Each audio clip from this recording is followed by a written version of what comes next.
Apakah kamu pernah merasa lelah, terbebani oleh tekanan dunia, cemas tentang hari esok? Ada sebuah peristirahatan yang tidak bisa ditemukan dalam kenyamanan dunia yang sementara. Ini adalah peristirahatan yang melampaui keadaan kita, melampaui usaha kita, yaitu peristirahatan yang hanya bisa diberikan oleh Kristus. Di dunia yang penuh dengan kekacauan dan tuntutan tanpa henti, Yesus mengundang kita untuk datang kepadanya.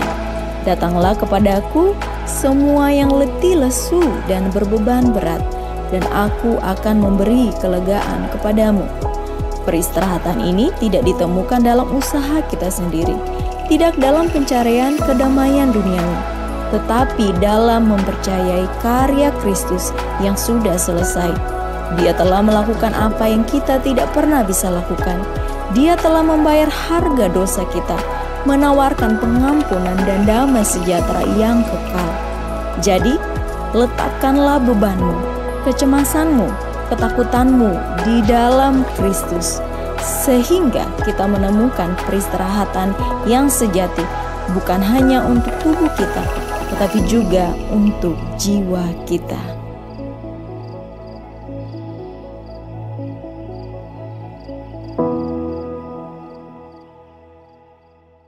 Selamat siang. Ya. Sudah waktunya makan siang, tapi saya tidak mau ajak saudara-saudara makan siang.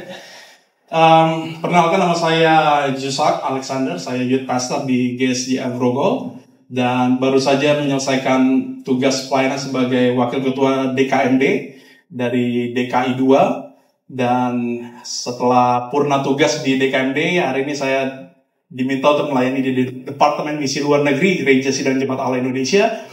Dan salah satu kesempatan yang Tuhan berikan kepada saya tergabung dalam Asia Pacific Next Gen Catalyst. Jadi di Asia Pasifik ada katalisator atau pelayan yang khusus terlibat dalam pelayanan Next Gen. Dan kita berdoa bahwa mungkin melalui kehadiran kita Gereja Sidang Jemaat Allah di Asia Pacific Next Gen Catalyst, ya, jadi kita bisa berkontribusi banyak, terutama melalui Gereja Sidang Jemaat Allah bisa dapat dikenal luas di gereja-gereja yang next gen-nya sangat berkembang akhir-akhir ini, saudara-saudara. Baik, hari ini saya akan bicara tentang bertumbuh dalam kerendahan hati, ya, bertumbuh dalam kerendahan hati. Dan sebagaimana yang disampaikan oleh Pastor John kepada saya di beberapa bulan yang lalu, ini bicara tentang finding rest in Christ. Dan benar-benar sesuatu yang saya gumuli sebagai pembicara.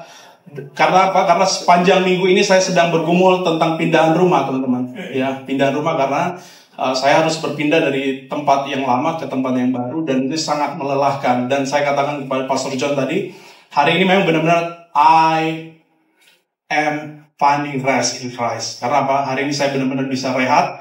Hari ini saya dijemput oleh Ripandi, ya. Saya nggak perlu effort lebih untuk pergi pelayanan dan melakukan sesuatu yang biasanya saya lakukan dengan tergesa-gesa. Karena saya ngerasa bahwa di dalam Kristus kita akan menemukan ketenangan. Amin. Di dalam Kristus, dalam ketenangan itu kita akan beroleh kekuatan. Dan mari kita buka sama-sama. Izin pointer, Pastor, sorry. Kita buka sama-sama dari Yakobus pasal 4 ayat 6b. Saya sudah tunjukkan di depan. Dan kita akan baca sama-sama, ya. 1, 2, 3, ya. Allah menentang orang yang congkak, tetapi mengasihani orang yang rendah hati. Sekali lagi, Allah menentang orang yang congkak, tetapi mengasihani orang yang rendah hati. Nah, teman-teman yang dikasihi Tuhan, ketika kita bicara tentang kecongkakan atau kesombongan, jelas adalah sikap yang dimusuhi oleh Allah. Ya, sikap yang dimusuhi oleh Allah. Sementara kerendahan hati adalah sikap untuk kita mengalami kasih Allah. Dan pertanyaan bagi kita adalah, apakah kita mau mengalami kasih Allah atau tidak? Dan saya berharap melalui perenungan kita pada siang hari ini, saudara dan saya dapat bertumbuh dalam sebuah kerinduan. Katakan bersama, kerinduan. Bukan kerinduan ministry, ya teman-teman. Kerinduan untuk selalu dapat mengalami kasih Allah. Karena di zaman dimana kita tidak perlu belajar sesuatu untuk menjadi ahli, saudara-saudara bisa menjadi juru masak tanpa harus mengikuti sekolah masak. Benar atau enggak? Ya, teman-teman buka YouTube, Dan saya bisa buat bakmi yang mirip dengan bakmi GM hanya dengan belajar dari YouTube. Dan saya nggak perlu guru dari bakmi GM untuk membuatnya. Teman-teman nggak perlu jadi ahli mekanik untuk dapat memperbaiki motor saudara. Bener nggak? Ya, teman-teman bisa buka busi hal yang dulu bagi kita sulit, tetapi hari ini dengan banyaknya informasi kita ngerasa bahwa kita bisa hidup tanpa harus bergantung dengan orang lain. Dan saya menemukan ada banyak orang Kristen, ada banyak anak muda Kristen ngerasa saya nggak perlu gereja, saya nggak perlu komunitas supaya saya bisa kenal Tuhan. Apakah itu benar, teman-teman? Saya nggak yakin bahwa itu benar.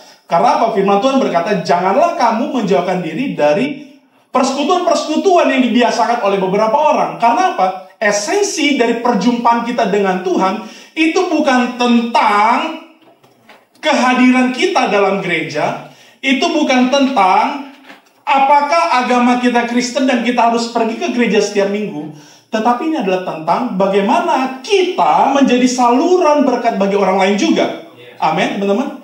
Sehingga, teman-teman, di mana kehidupan, di mana kita ngerasa bahwa independensi adalah sesuatu yang sangat mudah didapatkan, tidak perlu bergantung dengan orang lain, tidak perlu ada dalam komunitas. Sesungguhnya, Tuhan mau kita ada di sana. Dan, waktu kita ada di sana, ada satu hal yang menurut saya dan kita semua perlu lakukan. Kita harus bertumbuh dalam kerendahan hati. Katakan bersama, saya harus bertumbuh dalam kerendahan hati. Ya, saya harus bertumbuh dalam kerendahan hati. Nah, sebuah buku yang berjudul Morals on the Book of Job, sesuatu yang ditulis, buku yang ditulis oleh seorang paus yang namanya Pope the Great Gregorius, Paus Gregorius. Beliau menuliskan ada 7 dosa yang mematikan, dan buku ini telah diinterpretasikan oleh banyak orang, teman-teman. Teman-teman bisa googling dan teman-teman akan ketemu 7 dosa yang mematikan, dan dalam 7 itu ada daftarnya, dan di depan teman-teman bisa lihat ya. Yang pertama adalah pride atau kesombongan. Yang kedua greed, ketamakan. Yang ketiga lust, hawa nafsu. Yang keempat envy atau iri hati. Yang kelima gluttony atau kerakusan, yang keenam wrath atau kemarahan, dan yang ketujuh sloth atau kemalasan. Ya, jadi dari 7 daftar ini, nah kita bisa mengidentifikasi mana kira-kira yang ini menjadi dosa yang dominan dalam kehidupan kita. Dan ke-7 dosa ini disebut sebagai akar dari dosa-dosa yang lain, teman-teman. Dan secara spesifik hari ini saya akan bahas yang bagian awal aja, karena sebenarnya kalau dibagi 7 ini 7 seri. Berarti 7 kali ngundang saya dong, Pastor John. Bener ya. Pengurus di sini ya, 7 kali undang saya supaya saya bahas satu persatu. Oke? Oh, udah diamini ya, puji Tuhan ya. Nah, daftar ini menempatkan kesombongan sebagai list pertama atau daftar pertama dari dosa yang mematikan. Dan saya mau menunjukkan ini, teman-teman. Pride is the capital sins. Capital tahu, teman-teman? Ibu kotanya. Atau induknya. Jadi dari semua dosa yang didaftarkan di dalam Alkitab, semuanya dimulai dari kesombongan. Katakan bersama, kesombongan. Nah, kesombongan adalah ibu atau induk dari semua dosa-dosa. Kesombongan dianggap sebagai dosa asal pertama, teman-teman. Yang paling awal dan yang menjadi akhir dari kebanyakan dosa lainnya. Atau yang dikenal dengan istilah ini, the capital sins. Nah, dalam tradisi kekristenan kuno, dan saya nggak mau teman-teman belajar terlalu banyak, tapi saya bikin sebuah summary, teman-teman, buat teman-teman, bahwa dalam tradisi kekristenan kuno, apa kekristenan kuno? Kekristenan kuno ada kekristenan mula-mula, teman-teman. Ada 2 wajah kesombongan dalam tradisi ini. Ya, yang pertama adalah vain glory, yaitu kemuliaan yang sia-sia. Katakan bersama, kemuliaan yang sia-sia. Yaitu kesombongan yang mendorong seseorang untuk memuji diri sendiri. Ya, ketika kita mulai tergila-gila dengan pujian orang lain, ketika kita mulai merasa dan menikmati akan hebatnya kita karena kemampuan kita, misalnya bermain musik, bernyanyi, atau melakukan sesuatu yang orang lain nggak bisa. Dan orang bilang kepada kita, kamu hebat banget, keren banget, Cok, kamu bagus banget, Cok, kamu cok gospel, katanya gitu ya. Kalau teman-teman yang suka main musik ya, apalagi yang suka main rap kan, Cok, kamu keren banget nih, gitu ya. Cok, kamu kekinian banget gitu. Atau lik-lik ya, Pastor John main piano juga ya. Lik-liknya manis katanya gitu. Dan kita mulai ngerasa, there is none like you. Wah, kita mulai ngerasa bahwa dan kita mulai menikmatinya teman-teman. Itu vainglory, kemuliaan yang sia-sia. Jadi kalau dibilang kepada kita, kamu cantik, kamu ganteng, kamu hebat, dan kita menikmatinya, nah kita sudah terjebak dalam yang pertama tadi, vainglory, kemuliaan yang sia-sia. Yang kedua, pride, atau kesombongan itu sendiri. Ini adalah sesuatu yang bicara tentang saya nggak perlu orang lain. Saya nggak perlu Tuhan. Ya, saya ngerasa bahwa saya bisa self-sufficiency. Saya nggak kejar pujian, tapi saya nggak butuh orang lain. Saya nggak butuh siapa-siapa. Karena saya bisa melakukannya sendiri. Dan ini yang terjadi hari-hari ini di tengah-tengah kita, teman-teman. Ya, ketika kita bisa banyak hal, dan kita ada di banyak bidang, kita menjadi si paling bisa, ya, ketua segala bidang, teman-teman. Ya, siapa yang, teman-teman, ya kalau ada seksi-seksi, ini mau Natal ya, teman-teman muncul di semua seksi. Ya, teman-teman si paling bisa ya, dan teman-teman ngerasa kalau nggak ada aku kerjaan tim nggak akan bisa. Ya, kita ngerasa bahwa aku juga nggak perlu kamu, aku bisa kerjain sendiri. Dan kesombongan ini yang tentu harus kita introspeksi teman-teman dalam diri kita. Apakah kedua hal ini ada dalam diri kita? Dan ironisnya ada banyak anak muda ini nggak sadar, nggak ngeh. Karena apa? Karena ngerasa bahwa kesombongan adalah bagian dari apresiasi diri sendiri. Karena ada beberapa orang bertanya, kalau begitu saya nggak boleh bangga dengan diri saya sendiri dong Kak? Atau haruskah saya merendahkan diri saya serendah mungkin di hadapan orang lain supaya saya terlihat rendah hati? Wah, Pastor John saya nggak bisa apa-apa. Pastor John jangan pakai saya, ya, karena saya memang paling bisa. Gitu. Ya. Saya nggak bisa apa-apa, tapi saya yang paling bisa di sini. Ya, Pastor John nggak usah pakai saya ya. Kelihatannya kita rendah hati. Dan saya mau katakan kepada teman-teman, Allah tidak membenci orang yang punya gambar diri yang baik. Amin. Allah tidak membenci orang yang punya self-respect yang baik terhadap dirinya sendiri. Allah tidak benci kepada orang yang punya martabat diri yang baik. Allah nggak benci kepada orang yang punya martabat diri yang sehat. Allah tidak benci kepada orang yang punya citra diri yang baik. Namun yang dibenci Allah adalah ketika seseorang terlalu membesarkan dirinya sendiri secara berlebihan. Artinya apa teman-teman? Ketika teman-teman dipercayakan sesuatu dari Tuhan kepadamu, itu kasih karunia Tuhan. Bukan sesuatu yang pantas untuk kita banggakan di hadapan orang lain. Karena orang lain juga terima kasih karunia Tuhan. Dan kasih karunia Tuhan diberikan secara cuma-cuma, bukan hasil usaha kita, kata firman Tuhan. Sehingga nggak ada alasan bagi kita untuk kita menjadi orang si paling jago. Atau si paling-paling, teman-teman. Si paling pintar. Menjadikan dirinya pusat semesta. Atau bahasa kita sekarang adalah kita jadi orang yang halu, teman-teman. Nah, ketika orang yang sombong atau punya sikap hati yang sombong, Allah pasti nggak suka. Harusnya seperti jargon-jargon yang hari ini muncul, ya, ilmu padi bosku. Katakan bersama kepada kiri kanannya, ilmu padi bosku. Apa ilmu padi? Makin berisi, makin merunduk, ya. Jadi kalau ada yang mulai ngeliatin kemampuannya, bilang ilmu padi bosku, gitu. Permisi bosku, ilmu padi ya. Jadi makin kita diberkati, makin kita rendah hati. Makin kita dipakai Tuhan, makin kita juga rendah hati. Dan Alkitab secara konsisten mengingatkan bahwa kita harus hati-hati dengan kesombongan. Ya, Alkitab memberikan petunjuk bagaimana kita dapat mengobati virus kesombongan ini. Dan nanti kita belajar ya, ada 3 cara bagaimana kita dapat mengobati kesombongan atau mencegah virus kesombongan ini merenggut dan menggerogoti kehidupan pertumbuhan kerohanian kita. Dan saya mau tunjukkan kepada teman-teman bagaimana ciri-ciri orang yang sombong.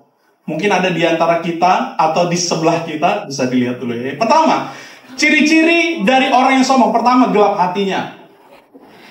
Gelap hatinya itu gimana? Merasa paling benar.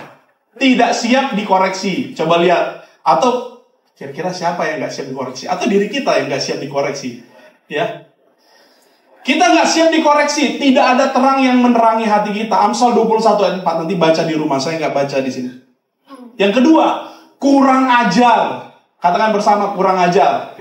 Ya, jadi orang sombong itu kurang ajar, ya. Gak bijak dalam berbicara. Yang penting ngomong daripada ngomongin yang penting. Ya, yang penting ngomong daripada ngomongin yang penting. Ya, Amsal 21 ayat 24. Yang ketiga, suka merendahkan. Ya, ngesarkas yang gak kelas, teman-teman. Ya, kita tahu dia tidak mampu, bukan berarti kita berhak untuk mengatakan kamu gak bisa. Belakangan saya sering dengar, mikir lo miskin, mikir lo miskin. Siapa yang ikut nge-stream, teman-teman? Ya, siapa streamer sniper stream di sini? Ke Kota Tua, ya, kan dekat tuh kan. Saya sering dengar ini gitu ya, ngesarkas yang nggak kelas sama sekali gitu ya. Suka merendahkan orang lain. Kita tahu teman kita nggak bisa, bukan berarti kita punya hak untuk bilang dia, kamu nggak bisa apa-apa, dan kamu jangan berbuat apa-apa gitu. Ya, harusnya apa? Nanti kita belajar. Harusnya sebagai orang yang harus bertumbuh dalam kerendahan hati, nanti kita tahu bagaimana caranya. Yang keempat, teman-teman, suka menantang, ya, nggak suka damai. Yang suka nantangin orang lain, yang suka, udah mulai tunjuk-tunjuk nih, bahaya. Ya, suka nantang, mau lo apa? Lo jual, gua beli. Ya, ya. Kalau seperti itu kita sudah mulai harus aware dengan virus kesombongan ini, teman-teman. Suka nantang, nggak suka damai, nggak suka sesuatu yang sifatnya menyelesaikan masalah. Selalu bicara tentang, pokoknya saya paling benar, kamu nggak pernah benar. Ya. Nggak dengan istri saya, ya. Walaupun istri saya adalah Mrs. Right dan saya Mr. Left. Ya. Ketika dia selalu benar, saya akan pergi. Ya, Mr. Left kan. Ya. Yang kelima, teman-teman, merasa selevel dengan Tuhan. Ya, merasa selevel dengan Tuhan. Nggak perlu orang lain gitu ya. Bahkan nggak perlu Tuhan, nggak perlu persekutuan, nggak perlu hal-hal yang sifatnya empowered. Ya, yang menguatkan dirinya sendiri dan lain sebagainya. Ada banyak daftar yang mungkin bisa kita buat ciri-ciri orang yang sombong, teman-teman. Tapi kita nggak fokus kepada orang yang sombong. Tujuannya adalah supaya kita mewaspadai hal-hal tersebut. Dan firman Tuhan berkata, Yesus sendiri berkata, pikulah kuk yang kupasang dan belajarlah padaku, karena aku lemah lembut dan rendah hati, dan jiwamu akan mendapat ketenangan. Jadi teman-teman, ketenangan itu selalu dimulai dengan kerendahan hati. Amin. Ya, kita bicara soal finding rest. Dan dibalik apa yang Tuhan kerjakan sepanjang minggu ini, teman-teman, dalam hidup saya, bukan hanya capek karena pindahin barang. Kalau saya mungkin pick up itu ada 3-4 kali pick up yang harus pindahin barang. Karena kami sudah 7 tahun di Jakarta dan sangat capek. Di tempat saya pelayanan juga akhir-akhir ini karena persiapan Natal juga lumayan membuat saya capek sebagai full timer. Dan saya ngerasa bahwa waktu kita rendah hati, kita bisa berpikir jernih. Ketika kita berpikir jernih, kita bisa tenang. Amin. Dan firman Tuhan jelas berkata, Yesus sendiri berkata, belajarlah daripadaku, karena aku lemah lembut dan rendah hati. Sesuatu yang tidak dapat dipisahkan dari ketenangan yang diberikan Tuhan bagi kita. Kalau teman-teman mau menemukan ketenangan di dalam Tuhan, teman-teman harus rendah hati. Karena bersama, aku harus rendah hati. Nah, sekarang kita masuk dengan bagaimana caranya supaya kita dapat menjadi pribadi yang rendah hati. Ya, kita dapat menjadi pribadi yang rendah hati. Saya mulai dengan sebuah pertanyaan. Apakah kerendahan hati ditunjukkan dengan pakaian yang nggak ganti-ganti, teman-teman? Enggak. Apakah kerendahan hati ditunjukkan hanya ketika kita hanya mandi 1 kali dalam seminggu? Atau kita nggak gosok gigi? Atau jalan kita membungkuk? Atau baju kita kucel, muka kita kucel? Apakah kerendahan hati ditunjukkan dengan hal-hal demikian? Ya, saya percaya kalau kerendahan hati ditunjukkan oleh ketika kita tidak mandi dalam seminggu, itu bukan rendah hati, itu jorok. Katakan bersama, jorok. Ya. Kerendahan hati tidak ditunjukkan dengan teman-teman bungkuk terus. Saya curiga teman-teman ada skoliosis gitu ya. Badannya bungkuk atau jalannya gini ya. Perlu diratain, dikeretak ya teman-teman. Ya, jadi tidak ditunjukkan dengan hal-hal lahiriah semata gitu. Dengan suara pelan, teman-teman ketika berbicara kepada seseorang, Pastor John, bolehkah Pastor John tidak berbuat apa-apa supaya saya tampil? Ya, kerendahan hati tidak ditunjukkan dengan nada atau intonasi suara yang pelan. Dan hari ini kita akan belajar 3 hal bagaimana kita dapat menjadi orang rendah hati. Mazmur 25 ayat 9 kita baca ya sama-sama. 1, 2, 3 ya. Ia membimbing orang-orang yang rendah hati menurut hukum, dan ia mengajarkan jalannya kepada orang-orang yang rendah hati. Nah, teman-teman, perhatikan ayat ini. Ia, siapa ia? Tuhan membimbing orang-orang yang rendah hati. Satu frasa, teman-teman. Dan ia mengajarkan jalannya kepada orang-orang yang rendah hati. Teman-teman perhatikan. Pembimbingan Tuhan dan pengajaran Tuhan bagi orang yang rendah hati itu disediakan bagi orang-orang yang mau dibimbing dan orang yang mau diajar. Jadi orang yang mau dibimbing dan diajar oleh Tuhan adalah tanda dari kerendahan kita. Karena itu teman-teman kita mulai, bisa back gak ya? Kita mulai dengan memiliki sikap yang teachable. Katakan bersama, teachable. Nah, teachable sama isable itu beda sedikit, teman-teman. Ya, isable itu selalu nggak mau diajar. Ya, kalau teachable selalu mau diajar oleh Tuhan. Kita patut mengetahui bahwa hidup kita ini selalu punya batas, teman-teman. Hidup kita punya batas usia. Katakan amin. Hidup kita punya batas pengetahuan. Hidup kita punya batas kekuatan. Hidup kita punya batas kecepatan. Hidup kita punya batas teritorial. Bahkan hidup kita punya batas kekuasaan dan lain sebagainya. Karena apa? Karena kalau tidak ada yang membatasi kita, maka kita akan merasa menjadi si paling pintar, teman-teman. Menjadi si paling benar. Si paling sehat. Si paling rohani. Si paling dekat sama Tuhan. Dan yang si paling dipakai Tuhan. Yang ujung-ujungnya, kalau orang yang gak punya sikap mau diajar, mau dibimbing, itu akan bikin kita jumawa. Kalau bukan karena aku ada di sana, kalau bukan karena saya yang kasih tahu, kalau bukan saya yang bertindak, maka gak akan jadi apa-apa. Sehingga di hadapan Tuhan, ketika kita merasa si paling benar, si paling sehat, si paling rohani, si paling gak butuh Tuhan, maka kita adalah pribadi yang paling menjijikan di hadapan Tuhan. Karena apa? Tuhan melihat hati kita. Tuhan melihat motivasi-motivasi kita. Tuhan tidak melihat apa yang sudah kita raih. Tuhan tidak melihat apa yang telah kita alami di masa lalu. Itu sebabnya teman-teman, orang yang rendah hati itu selalu dikaitkan dengan sikap kebijaksanaan atau sikap bijaksana. Ya. Ketika kita dibimbing oleh Tuhan, ketika kita diajar oleh Tuhan sebagai orang yang rendah hati, maka firman ini digenapi. Ajarlah kami menghitung hari-hari kami sedemikian hingga kami beroleh hati yang bijaksana. Kemauan diajar dan dibimbing bukan hanya membuat teman-teman dan saya menjadi orang yang rendah hati, tetapi juga membentuk kita menjadi pribadi yang bijaksana. Satu orang saya minta baca, ayat ini tidak masuk di dalam PowerPoint saya. Amsal 11 ayat 2. Bisa tolong satu orang baca Amsal 11 ayat 2? Kak Yusuf boleh baca?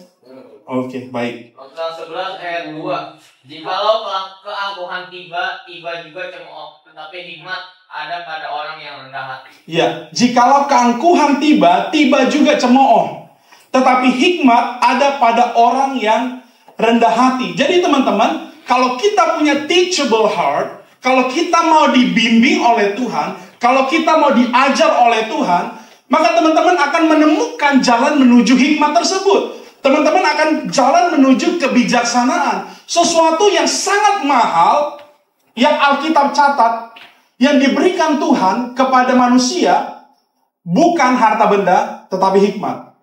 Dan kalau teman-teman coba review, apa yang Tuhan berikan kepada Salomo, bukan harta benda. Harta benda adalah sesuatu yang dihasilkan dari apa yang Tuhan berikan sebelumnya. Apa itu? Hikmat, kebijaksanaan. Salomo tidak akan mengalami lompatan-lompatan. Salomo tidak akan mengalami multiplikasi dari semua yang dia pernah peroleh dalam hidupnya, daerah kekuasaannya, dan semua yang dia miliki, kalau dia nggak punya hikmat.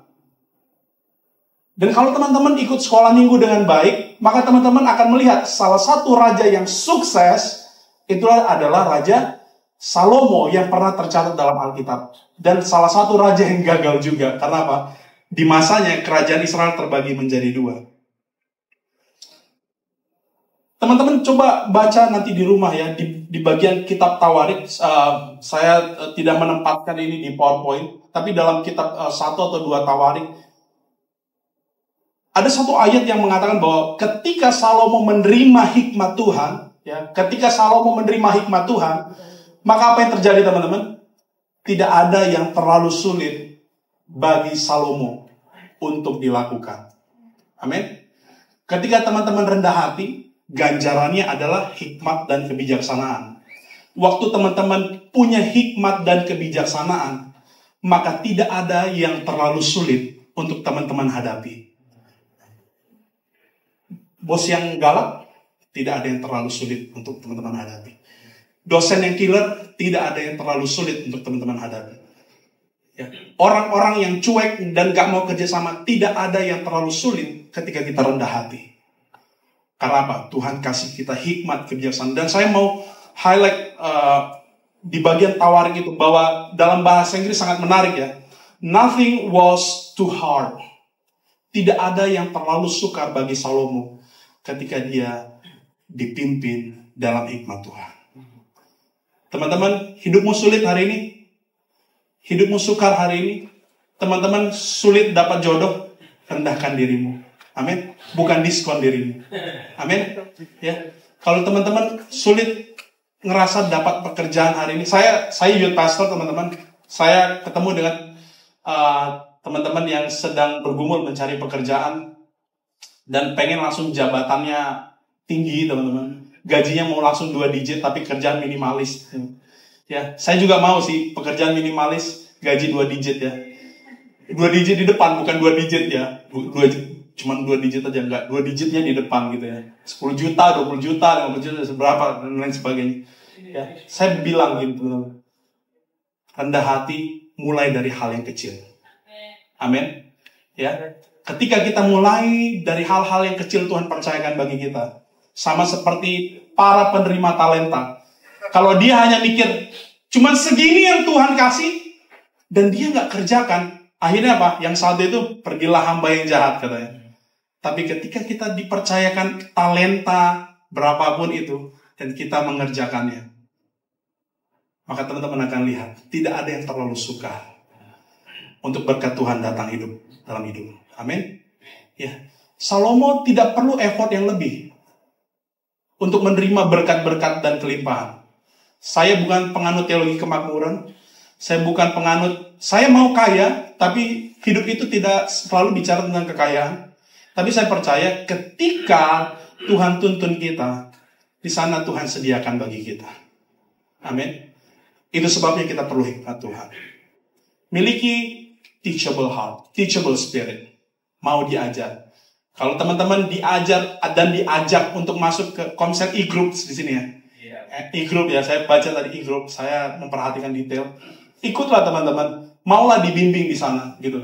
Dan saya percaya, who knows, Tuhan sedang bicara kepada kamu di tempat itu nanti gitu. Dan kamu akan disingkapkan rahasia-rahasia yang besar. Mungkin kamu ngerasa, orangnya itu aja. Paling ada Kak John, ada Kak Denny, ada siapa gitu ya. Ada Ko Yusuf. Biasa aja, gue udah pernah lihat dari kecil, gue udah liatin mereka gitu ya. Teman-teman, be humble. Rendahkan diri kita di hadapan Tuhan. Ya, yang pertama, punya teachable spirit. Yang kedua, miliki mentalitas berbagi. Ya, berbagi berarti tidak lagi memusatkan kehendak dan pikiran pada diri sendiri. Kerendahan hati selalu bicara tentang apa yang saya bisa berikan kepada orang lain? Atau apa yang bisa saya lakukan supaya orang lain bisa sama seperti saya atau melampaui saya? Orang yang penuh kesombongan akan keep and enjoy pride-nya. Dan ngerasa kalau orang lain lebih hebat, saya gagal. Tapi harusnya kita ubah mindset kita. Kita mau berbagi kepada orang lain. Bukan materi kita, tapi keberadaan kita, value kita, teman-teman. Ya, keberadaanmu adalah sesuatu yang berharga di mana engkau berada. Katakan amin. Ya, jadi keadaan kalian ada di gereja ini, di sekolah, di tempat kerja adalah sesuatu yang Tuhan udah berikan bagi tempat itu supaya apa? Kamu menambah nilai di sana. Ya, bukan mengurangi nilai dong. Benar ya? Dan ketika kamu membagikan itu kepada orang lain, value-nya menjadi bermultiplikasi, teman-teman. Menjadi bertambah. Itu sebabnya ini bukan tentang apa yang bisa saya tunjukkan, tetapi tentang apa yang bisa saya bagikan. Bukan tentang apa yang bisa saya nikmati, tetapi apa yang bisa saya bagikan bagi orang lain. Kita mau masuk ke dalam bulan Natal, teman-teman. Dalam beberapa minggu ke depan kita akan merayakan Natal.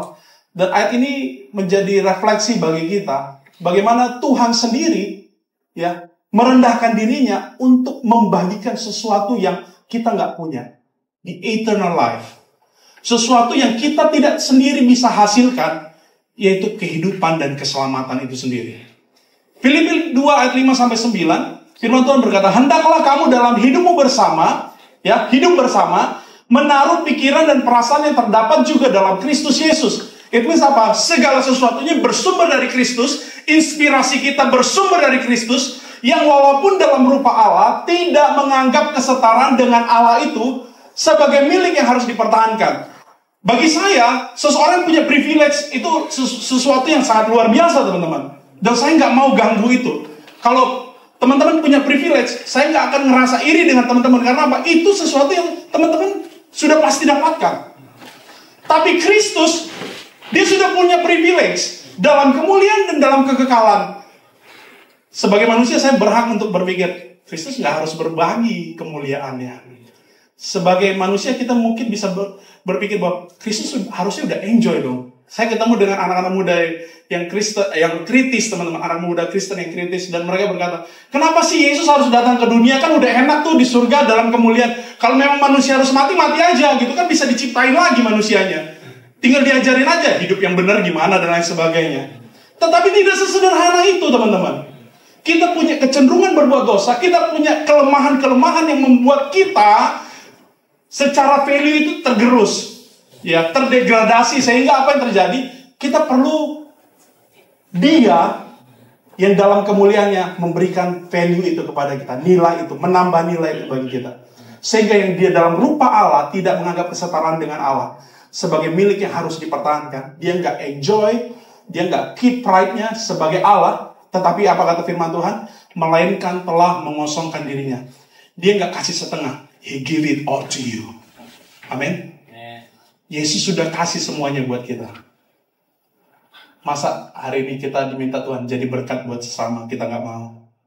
Tuhan nggak suruh kita, kamu kasih semua yang kamu punya ke teman kamu yang lagi kurang. Enggak. Tuhan nggak bilang gitu ya. Firman Tuhan hanya bilang, bertolong-tolonglah. Ya, kuatkan sesamamu. Tuhan gak minta semuanya dari kita, tapi Dia mau kita jadi seperti Dia, dimana semua yang harusnya Dia nikmati di surga diberikan bagi kita, supaya kita bisa menjadi sama seperti Dia. Itu artinya apa, teman-teman? Dia telah mengosongkan diri dan mengambil rupa seorang hamba. Bukan hanya kasih semuanya, tapi Dia berempati kepada kita. Berempati dengan kelemahan-kelemahan kita. Mengambil rupa seorang hamba dan menjadi sama dengan manusia. It means sesuatu yang sangat indah dalam hidup kita sebagai orang Kristen. Kerendahan hati adalah keinginan untuk berbagi juga kepada orang lain. Ya, jadi Natal bukan hanya tentang bagaimana kita menyemarakan Natal kita dengan luar biasa, tapi bagaimana orang lain juga dapat mengalami kasih Tuhan dengan luar biasa. Amin. Ya, Natal bukan tentang apa yang bisa saya nikmati saja, tapi apa yang bisa saya bagi buat orang lain. Sehingga firman Tuhan berkata, Di ayat yang ke-8. Dalam keadaan sebagai manusia, ia telah merendahkan dirinya dan taat sampai mati, bahkan sampai mati di kayu salib. Ayat 9 luar biasa. Itulah sebabnya Allah sangat meninggikan dia dan mengaruniakan apa, teman-teman? Kepadanya nama di atas segala nama. Pengagungan, teman-teman. Kerendahan hati itu selalu mendahului promosi. Percayalah, teman-teman. Amin. Ya, kalau teman-teman mau diangkat oleh Tuhan, mulai dengan step rendah hati. Mulai dengan sesuatu yang Tuhan mau dalam hidup kita untuk kita lakukan. Teman-teman tahu ini? Ini adalah sebuah gambar yang saya baca bulan lalu, artikel tentang psikologi mentalitas kepiting, teman-teman. Mentalitas kepiting. Kita belajar dari mentalitas kepiting. Orang lain nggak boleh lebih baik dari saya. Cari kredit buat diri sendiri. Ya. Jadi mentalitas yang mana orang akan mencoba untuk mencegah orang lain mendapatkan posisi yang menguntungkan dalam hal tersebut. Bahkan jika hal tersebut tidak berpengaruh pada orang yang mencoba menghentikannya. Sehingga teman-teman jangan punya mentalitas kepiting. Ya. Miliki mentalitas berbagi. Ya, seringkali kita berusaha untuk ngangkat orang lain, tapi ternyata kita jatuhin orang lain juga. Dan Tuhan gak lakuin itu dalam hidup kita. Yang pertama, miliki teachable spirit. Yang kedua, miliki mentalitas berbagi. Ya. Yang ketiga, teman-teman, miliki kesempatan untuk mengevaluasi atau mengoreksi diri secara objektif. Kita bisa nggak menilai diri kita? Bisa. Tapi seringkali lebih subjektif. Ya. Seringkali kita ngerasa bahwa kita punya pembenaran yang cocok buat diri kita. Tapi firman Tuhan berkata dalam Mazmur 26 ayat 2, ujilah aku, ya Tuhan, dan cobalah aku, selidikilah batinku dan hatiku. Ya, firman Tuhan datang kepada kita bahwa kita perlu mengoreksi diri, kita perlu mengevaluasi diri kita secara objektif. Apakah kita punya sikap yang rendah hati, teman-teman? Koreksi itu selalu nggak mengenakan. Koreksi selalu bikin nggak nyaman. Tapi koreksi atau evaluasi diperlukan untuk bertumbuh dan berbuah. Ya, kalau teman-teman mau menemukan rahasia ketenangan dalam Kristus, hari ini mulai belajar rendah hati, evaluasi dirimu, mulai berbagi dengan orang lain, ya. Punya teachable spirit. Cara untuk mengoreksi diri kita bukan tanya Pastor Graham, teman-teman. Karena seringkali subjektif, saya kenal dan berteman dengan beberapa Pastor Graham. Ada satu yang udah nggak jadi pendeta lagi, tahu ya teman-teman. Ya. Tapi kami masih berteman baik. Dan saya merefleksikan hal ini. Karena apa? Ada banyak orang ngerasa bahwa dirinya selalu benar. Dan firman Tuhan bilang, ada banyak orang menyangka jalannya lurus, tapi ternyata enggak gitu. Firman Tuhan menjadi dasar untuk mengevaluasi, mengoreksi diri kita. Untuk memperbaiki kelakuan-kelakuan kita. Bahkan untuk mendidik kita untuk menjadi pribadi yang rendah hati. Kalau teman-teman tinggal dalam sakit hati ketika dikoreksi, sesungguhnya kita belum rendah hati. Ya. Orang yang sombong selalu menolak dikoreksi. Katakan bersama, orang sombong selalu menolak dikoreksi. Karena apa? Kita punya titik buta, teman-teman. Kita punya titik lemah. Kita nggak bisa menjadi ahli dalam segala bidang. Orang yang sombong selalu cari alasan untuk setiap koreksi dan evaluasi yang datang. Jadi kalau teman-teman hari ini punya teman yang sulit dikoreksi dan dievaluasi, mari kita beri dia gelar di belakangnya MBA. Manusia banyak alasan. Ya. Ini misalnya lagi kerja kelompok, ya, Ko Yusuf ya. Terus udah ngomong pribadi nih, jangan gitu. Sekali, tapi masih diulangi, nggak bisa dibilang. Kedua, ya, oke. Habis itu ganti kontak di WhatsApp-nya, MBA, gitu ya. Enggak, itu bentuk kita doang ya. Paling di get kontak paling kelihatan, siapa ini MBA nih, gitu. Nah, teman-teman tinggal searching. Oh ternyata ini yang manusia banyak alasan ya, MBA ya. Manusia banyak alasan. Ya, bilang sama kiri kanannya, lu mau gue kasih gelar MBA? Ya. Hilangi mentalitas Superman, teman-teman. Karena apa? Superman is dead. Amin. Ini lagu sih, tapi ya Superman is really dead ya. Udah mati. Walaupun serinya berganti-ganti dengan tokoh yang berganti-ganti, tapi Superman sudah pasti dead gitu. Karena namanya masih man gitu ya. Kita nggak bisa menjadi superhero di dunia nyata kecuali kita sedang halu-halunya. Ya. Kesempatan untuk mengoreksi diri membuat kita menjadi pribadi yang lebih baik di hadapan manusia dan di hadapan Tuhan. Tuhan mau supaya kita rendah hati seperti Kristus yang menjadi teladan kerendahan hati bagi kita. Dan saya menutup dengan ayat ini, teman-teman. Ya. Ayo kita baca sama-sama ya. 1, 2, 3 ya. Tidaklah demikian di antara kamu. Barang siapa ingin menjadi besar di antara kamu, hendaklah ia menjadi pelayanmu. Dan barang siapa ingin menjadi terkemuka di antara kamu, hendaklah ia menjadi hamba. Sesuatu yang sifatnya paradoksi, teman-teman. Sesuatu yang bertolak belakang. Kristus itu datang membawa istilah teologi itu nilai yang sungsang, teman-teman. Tahu sungsang? Sungsang itu bukan merek telepon ya. Itu Samsung. Ya. Sungsang. Bayi yang harusnya lahirnya kepala duluan nongol, tapi kakinya duluan nongol. Itu sungsang. Ya, bikin susah emang yang sungsang itu gitu. Tapi value yang Tuhan bawa, pengajaran yang Tuhan bawa, sifatnya sungsang. Kalau kita pengen jadi yang terkemuka, kalau kita pengen mendapatkan posisi yang lebih baik, mulai dengan sesuatu yang kecil. Mulai dengan merendahkan hati. Ya, rendah hati terhadap sesama, rendah hati kepada yang seumuran, rendah hati kepada para pemimpin. Who knows, kalian akan ada di posisi yang sama atau mungkin lebih daripada orang tersebut. Karena apa? Karena Tuhan selalu memberikan kesempatan bagi kita. Pertanyaannya, kesempatan itu diberikan kepada siapa? Jawaban saya, diberikan kepada orang yang rendah hati. Teman-teman, di dalam Kristus ada ketenangan. Dan ketenangan disediakan bagi orang yang rendah hati. Orang yang rendah hati selalu berjalan dan dipimpin dalam hikmat Tuhan. Sehingga nothing was too hard for you. Gak ada sesuatu yang sukar bagimu. Tetapi percayalah,